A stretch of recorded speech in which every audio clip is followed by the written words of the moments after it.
In this video we are going to have a look at an issue which is pretty much common, and you encounter it a lot when you are blending in C++ and C programming language. Okay, so what happens is, like, you could say the underlying OS level APIs when you're accessing any kind of system functions or any kind of a thing. So there you might encounter a function parameter which could be a character pointer to this thing.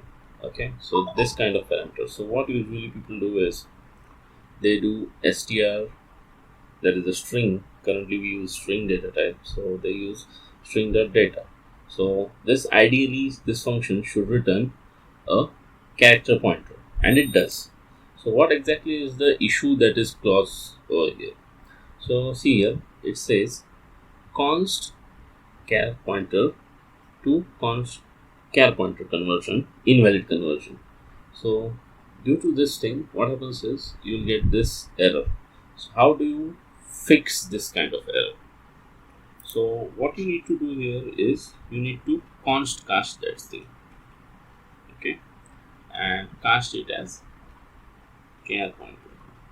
So what CPP does is it enforces const correctness. So what const correctness does is makes the value of that thing, of whichever variable it is sent out, as constant character. So you cannot modify the value as is unless you assign it to some other variable which is not a const.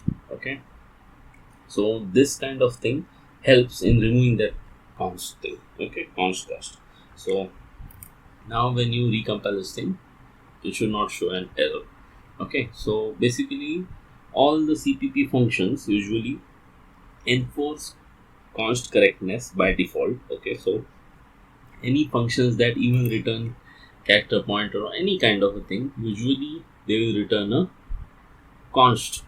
Okay, so what you need to do is, if at all when you're interfacing with old APIs, which is from C or other programming languages, old code, or you could say functions that have not been maintained for a long time, so you will find this kind of a thing. Okay, so there you need to use this const cast.